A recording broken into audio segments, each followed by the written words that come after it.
রাঁধুনির ready mix মশলা দিয়ে খুব সহজে কিভাবে খাসির কালাভুনা রান্না করবেন খুব সহজভাবে আজকে আমি দেখাবো।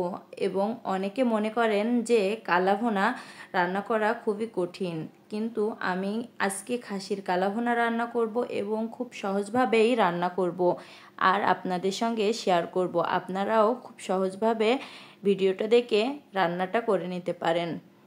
আর অনেকে মনে করে যে কালাভুনা রাঁধতে অনেক সময় লাগে বা অনেক ঝামেলা মশলা তৈরি করার, এই জন্যেই খুব সহজভাবেই রেসিপিটা দেখানোর চেষ্টা করছি। আর আমি এখানে রাঁধুনির কালাভুনা মশলাটা ব্যবহার করছি। এখানে আমি প্রথমে মাংসটা সুন্দরভাবে ধুয়ে পরিষ্কার করে নিয়েছি।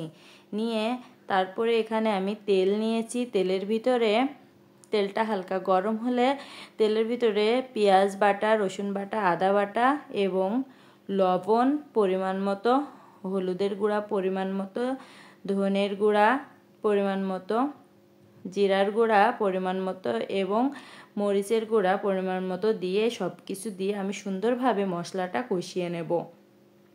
মশলাটা সুন্দরভাবে কষে নেওয়ার পরে আমি এই যে রাঁধুনির মিক্স রেডি কালাভুনা মশলাটা নিয়েছি, এই মশলাটাই আমি এখানে ব্যবহার করব।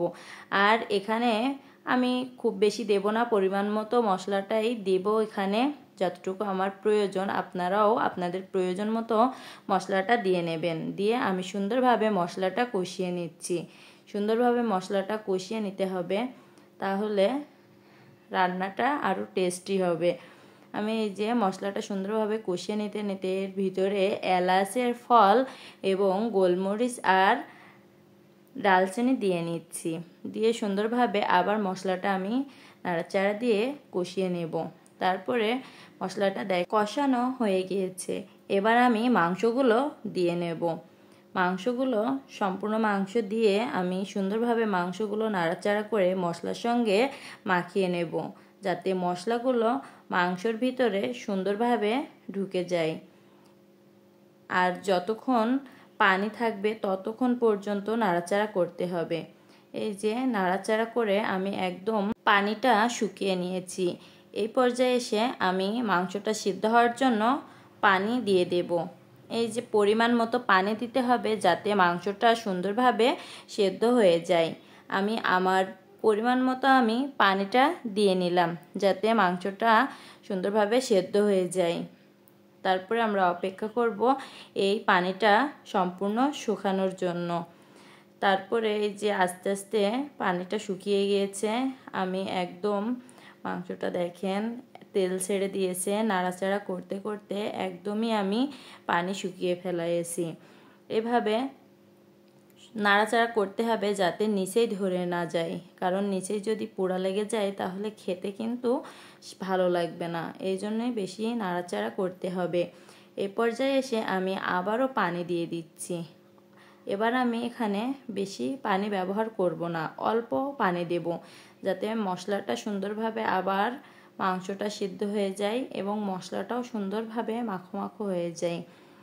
এই যে আমি এটাও জাল করে নিচ্ছি। নেওয়ার পরে এই যে পানিটা দেখেন অনেকটাই শুকিয়ে আসছে। আস্তে আস্তে এই পানিগুলো একদমই শুকিয়ে ফেলতে হবে। আর কালাভুনার ঝোল থাকলে ভালো লাগে না, এই জন্য ঝোলটা একদমই আস্তে আস্তে জাল করে শুকিয়ে নিতে হবে। তারপরে নাড়া দিতে হবে যাতে নিচে ধরে না যায়, এদিকে মাথায় খেয়াল রাখতে হবে। আর এই যে দেখেন আস্তে আস্তে আমার খাসির মাংস কালাভুনা একদম হয়ে এসেছে। দেখতে বুঝতে পারছেন যে কতটা মজার হয়েছে। আর এখানে আপনারা কেমন খেতে পছন্দ করেন সেই অনুযায়ী মাংসটা নামিয়ে নেবেন। কেউ যদি হালকা ঝোল খেতে পছন্দ করেন তাহলে রাখবেন, আর যদি একদম ভাজা ভাজা খেতে পছন্দ করেন তাহলে সেইভাবেই আপনারা রেখে দিতে পারেন। এই যে আমি আজকে আপনাদের খুব সহজভাবেই খাসির কালাভুনা রেসিপিটা আপনাদের সঙ্গে শেয়ার করলাম, যাতে আপনারাও খুব সহজে বাসায় সুন্দরভাবে তৈরি করে নিতে পারেন। আমার ভিডিওটা আপনাদের কেমন লেগেছে অবশ্যই কমেন্ট করে জানাবেন, এবং যদি ভিডিওটা ভালো লাগে অবশ্যই শেয়ার এবং লাইক কমেন্ট করে পাশে থাকবেন। ধন্যবাদ সবাই।